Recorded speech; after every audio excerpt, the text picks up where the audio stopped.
Caminamos por los elementos más prácticos de la evangelización en nuestra serie Sal y Luz. Hemos pasado ya por el testimonio, evangelizar es testificar, y por el discipulado, evangelizar es discipular, justamente porque ambos, testificar y evangelizar, son partes fundamentales del concepto y de la práctica del evangelismo. Ahora me gustaría que nos detuviéramos en otro aspecto muy práctico de la evangelización, que es la vida de los creyentes en la comunidad de fe. O sea, evangelizar es comunión. Y para esto me gustaría que leyéramos el texto del Evangelio de Juan, capítulo 13, 34 y 35. Dice así el Evangelio: Este mandamiento nuevo os doy, que os améis los unos a los otros. Así como yo os he amado, también vosotros debéis amaros unos a otros. De este modo todos sabrán que sois mis discípulos si os amáis unos a otros. Tengo la sensación que la comunión es uno de los grandes desafíos que tenemos como iglesia en esta época. Bueno, como iglesia en cualquier época de la historia, pero parece que en nuestros días eso es un poco más intenso, ¿no? No vivimos una época en la que mantener comunión sea una tarea fácil, ¿no? Si ya no es fácil incluso dentro de la mayoría de las familias de nuestros días, ¿qué decir de la iglesia? La verdad es que vivimos una época muy peculiar en cuanto al tema de la comunión. Y por más cristiana que sea la palabra comunión, esta nueva realidad nos afecta únicamente en todo, o sea, nos afecta en todos los sentidos de la vida en relación con la iglesia y también en todas las dimensiones de la vida que tenemos común, ¿no? Lo que nos pasa hoy es que llegamos a una forma de individualismo que rápidamente se va transformando en el más puro narcisismo. Se trata de un giro cultural que se conoce por los sentimientos y las emociones que asumen una importancia extraordinaria en la vida de uno. La realización individualista, por tanto, se convierte en lo primordial. Y a menudo se piensa que esta realización personal se adquiere al permitirse su expresión. Por supuesto, debemos reconocer que esta liberalización de la individualidad personal ha representado para muchas personas un escape de diversas situaciones de genuina represión social, eso por supuesto, ¿no? Si por un lado es verdad que la Iglesia insiste una y otra vez en un formato de comunión en la que estamos todos metidos en la vida los unos de los otros, ejerciendo un control mutuo como el de los pueblos perdidos, ¿no? Por otro lado, también es verdad que el individualismo actual se vive en una superficialidad emocional tremenda, un temor a la intimidad, un mundo interior engañoso, un comportamiento promiscuo, un temor a la ancianidad y a la muerte. Es verdad que los nuevos narcisistas llevan el sello de una cultura que ha perdido el interés en el futuro y el interés en el otro. Claramente respiramos un aire cultural en el que centrarse en uno mismo y buscar la gratificación instantánea es lo que controla la vida de una gran mayoría de personas y se transforma en su principio único de interpretación de todo lo demás. En otras palabras, es que vivimos una época antropocéntrica al extremo, ¿no? Así pues, lo que en otras épocas podría considerarse negativo, como el deseo egoísta de poseerlo todo, ahora hay que cultivarlo como el motor que conduce al desarrollo económico de la sociedad. El consumismo endémico y enfermizo de nuestra época alimenta nuestra codicia e incluso define nuestra propia humanidad. Ese individualismo egoísta claramente se ve trasladado a la vida cristiana y a la comunión eclesial claramente. Ha producido una nueva forma de expresión de fe, de lectura de la Biblia y de comunión. Nuestro concepto y experiencia cristiana pasa a centrarse en la intensa individualidad con la que se vive la fe. En otras palabras, esta fascinación con uno mismo da lugar al nuevo centro de la teología para los evangélicos modernos, que es la infelicidad. ¿Cómo puede haber un Dios si no somos siempre felices? Esa es la pregunta, ¿no? Antes se preguntaba, ¿cómo puede haber un Dios si hay gente que se muere de hambre? Pero hoy ya no sé, la pregunta ya no tiene que ver con los demás. ¿Cómo puede haber un Dios si yo no soy feliz? Eternamente feliz. Feliz cada instante de mi vida. Feliz intensamente. El mal se ha convertido en una emoción particular. Y el nuevo evangelio es que Dios ofrece sanarnos de ese mal particular. La iglesia existe para hacer que la gente se sienta confortable y feliz. Esto es sencillamente hedonismo bautizado con retórica cristiana. Nos hemos distanciado de la visión de la teología y de la comunión como reflejo de la gloria de Dios, una gloria que es también el propósito de toda la humanidad, no solo de la iglesia. La famosa y antigua doctrina conocida por el nombre de Communio Sanctorum, por tanto, pasa a ocupar en nuestros días un lugar de gran importancia para la vida y para la misión de la Iglesia. Ya asumimos como cristianos que nuestra vida con Dios se basa en Él, en que Él nos sacia a diario con todo lo que nos produce la inmediatez y la satisfacción personal. Y siempre se requiere mayores cantidades para estar mejor satisfechos. A eso se denomina hoy bendición. Eso es la bendición que todos buscan, ¿no? De hecho, es alarmante que esa mentalidad de consumo de fe haya ocupado el centro de la vida evangélica, que si se deja sin control, se vaciará de contenido y se llenará de sentido terapéutico, el mismo sentido terapéutico de la sociedad actual, que está diseñado para hacer que las personas se sientan ayudadas, algo que en realidad ha tomado ya posesión de una gran parte de la experiencia de ser iglesia. Sin embargo, al leer estas palabras de Cristo en el Evangelio de Juan, capítulo 13, nos damos cuenta de que el pueblo de Dios no se compone por diferentes cristianos que viven su fe fundamentados en su propia individualidad, hedonismo y búsqueda por la felicidad inmediata a todo coste, como si no fuéramos una comunidad de fe, y sí un enjambre que sigue adelante sin la parafernalia que necesita la comunidad, como si nos juntáramos y nos dispersáramos y nos volviéramos a juntarnos en ocasiones especiales atraídos por temas de interés común, pero siempre cambiantes. Eso es lo que parece que hemos llegado a ser, ¿no? Esa clase de enjambre. La comunión es, por otro lado, de hecho, parte de la dimensión orgánica de la fe del pueblo de Dios. Comunión o koinonía es una palabra típicamente paulina en el Nuevo Testamento, que se deriva de la idea de común, comunal, tornar común, compartir.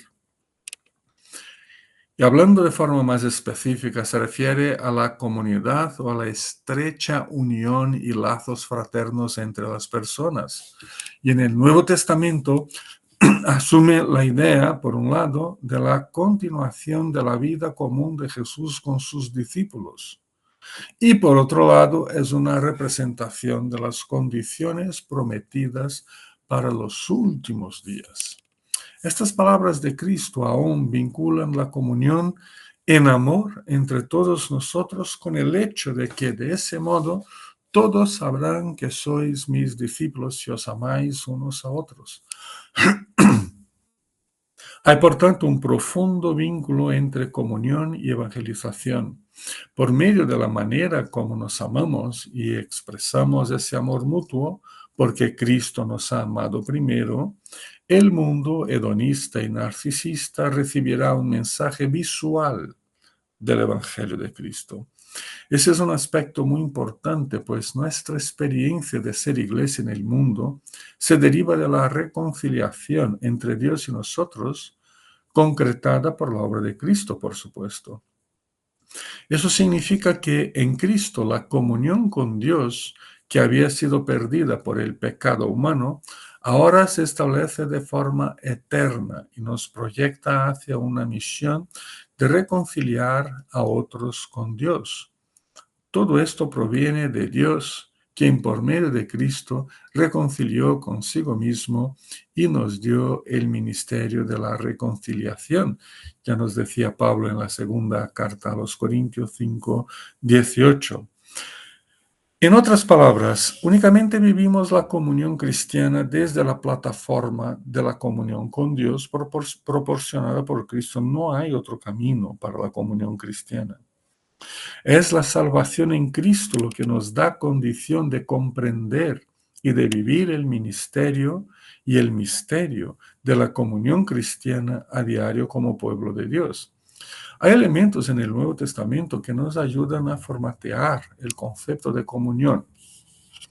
El más fundamental es vernos como una comunidad que se deriva de la comunión establecida por Cristo con sus primeros discípulos y que se mantiene permanentemente como una de las bendiciones de la vida eterna que Él nos concede. Juan 15:15 dice, ya no os llamo siervo, porque el siervo no está al tanto de lo que hace su amo. Os he llamado amigos, porque todo lo que mi Padre le oí decir, os he dado a conocer. Nos identificamos con Cristo incluso en las aflicciones y persecuciones. Juan 16:33. Yo os he dicho estas cosas para que en mí tengáis paz. En este mundo tendréis aflicciones, pero tened ánimo. Yo he vencido al mundo. Pero sobre todo nos identificamos con su salvación y con su misión. Dice el texto Juan 17:18, 20:21, 4:38, como tú me enviaste al mundo, yo los envío también al mundo.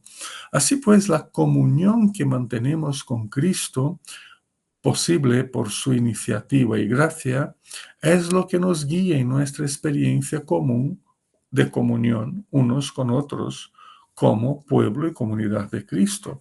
La comunión entre nosotros debe de ser vista como comunión con Cristo y como una continuación de vida en común que Jesús llevaba con todos sus discípulos cuando estuvo aquí entre nosotros.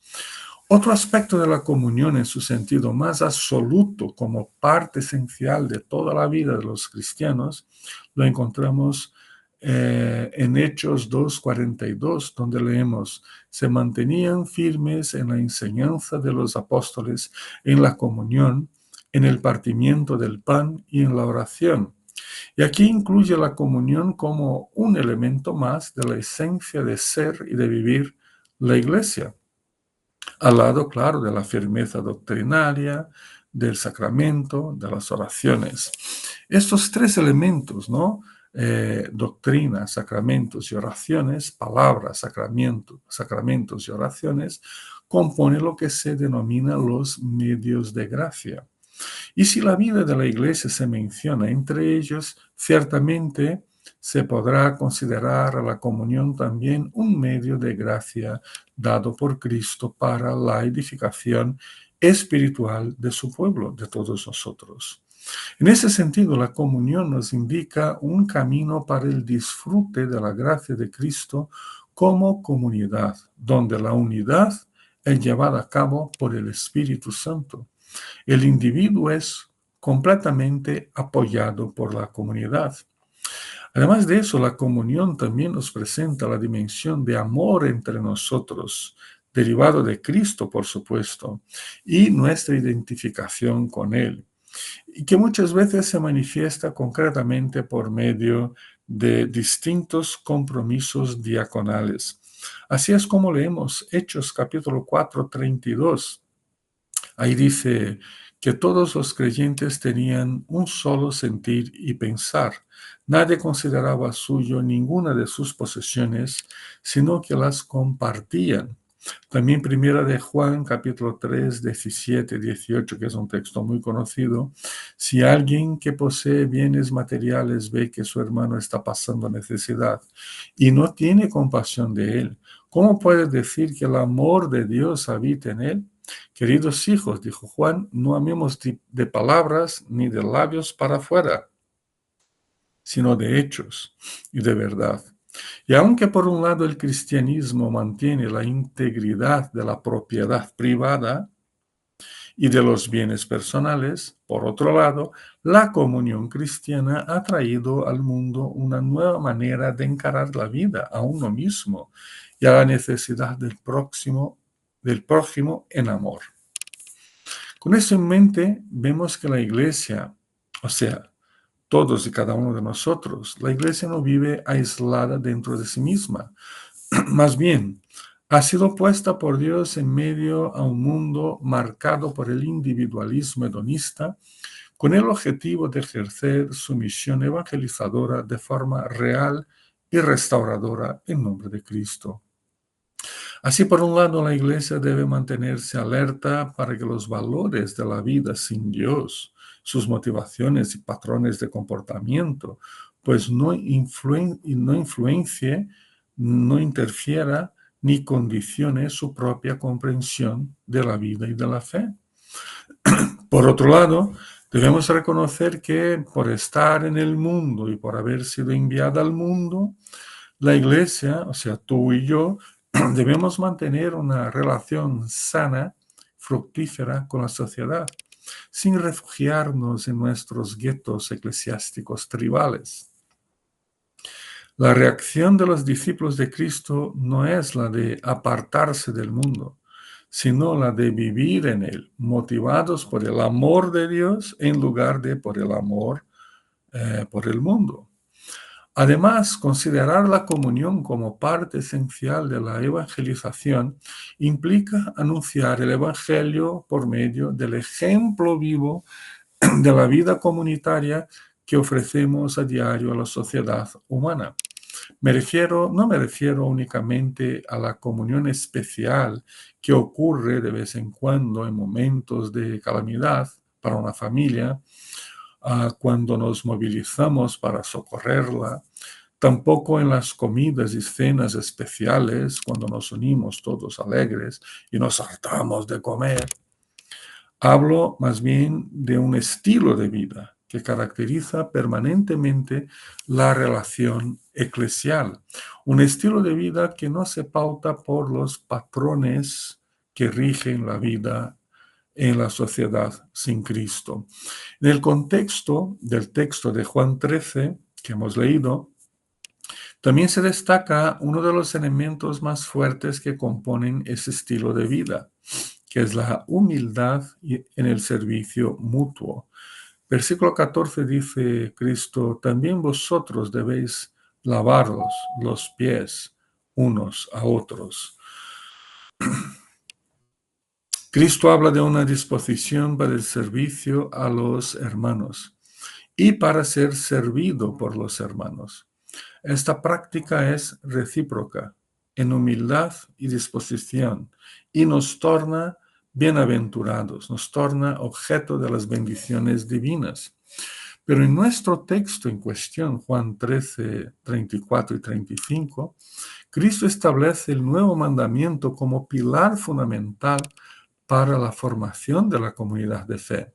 Este mandamiento resume todo el decálogo y toda la ley de Dios que ha sido cumplida por Cristo e implementada por el Espíritu Santo a todos nosotros.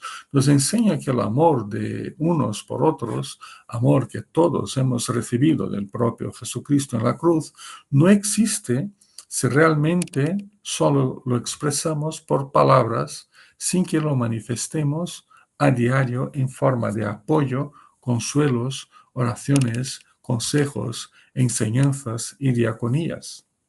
Además, en Juan 17:21, la unidad que se concreta por la cooperación mutua se presenta también como un factor preponderantemente para nuestra relación eclesial.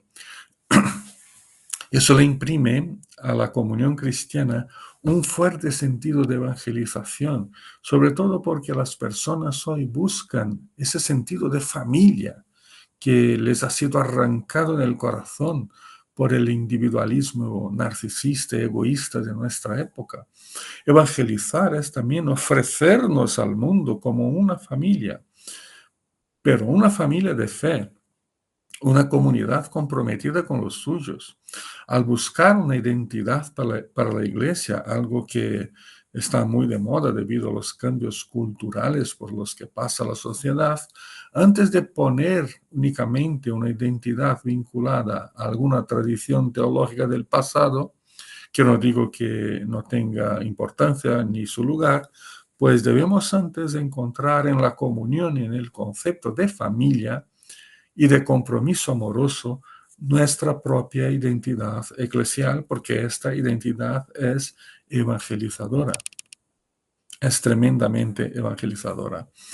Por eso es por lo que podemos y debemos vincular la comunión a la evangelización, porque proclama el verdadero amor de Cristo por todos nosotros, porque nos vincula vitalmente a su persona divino-humana redentora, porque sirve de proclamación del Evangelio y porque desafía al individualismo egocéntrico y narcisista actual a una nueva perspectiva de vida renovada con Dios. La comunión cristiana, la Communio Sanctorum, anuncia el gran milagro del Evangelio de Cristo, en el que todos vosotros sois hijos de Dios mediante la fe en Cristo Jesús. Porque todos los que habéis sido bautizados en Cristo, os habéis revestido de Cristo.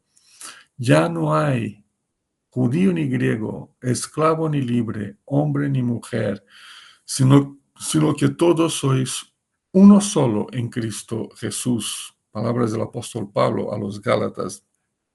La comunión de los santos se presenta al mundo como uno de los verdaderos milagros del Evangelio, el milagro de la aceptación, el milagro de la fraternidad, el milagro del reconocimiento en el otro diferente, el hermano y la hermana con los que compartimos la fe y la vida eterna en Cristo.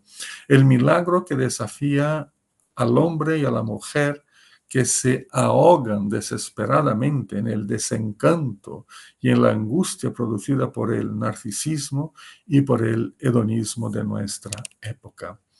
Concluimos. La comunión cristiana se nos presenta como uno de los grandes pasos que damos hacia la evangelización, pero hay que reconocer que se trata de una dimensión un poco invisible para nosotros que la vivimos, porque no la vivimos objetivamente pensando en la misión evangelizadora de la iglesia, ¿no? Simplemente la vivimos y ya está. Y por eso no siempre nos damos cuenta de su valor, de su importancia vocacional y misionera. La cuestión que debe llamarnos la atención es que las personas, los familiares, la sociedad o el mundo, al ver la manera como vivimos, como convivimos y nos relacionamos, recibirá o no una clara visión de lo que es el Evangelio. Abrirnos para que los demás conozcan nuestra dimensión familiar cristiana es dar un paso concreto para que puedan visualizar en el Evangelio y comprender la propuesta de vida que nos hace Cristo a todos. Reflexionar personal y eclesialmente acerca de la comunión y de la evangelización, por tanto, debe producir en nosotros un agudo sentimiento de arrepentimiento y de confesión. También nos conduce a una renovación sincera de nuestros votos de hermandad, fraternidad y compromiso mutuo que asumimos públicamente al hacernos miembros de la iglesia local. El camino de la comunión es duro, es duro y exige una permanente manutención en fe. Sin embargo, se trata del camino del Evangelio. Se trata del camino que anuncia el Evangelio de forma visible a todo el mundo. Así que sigamos meditando sobre la comunión como un paso práctico en el camino del evangelismo. Que Dios nos bendiga. Hasta pronto.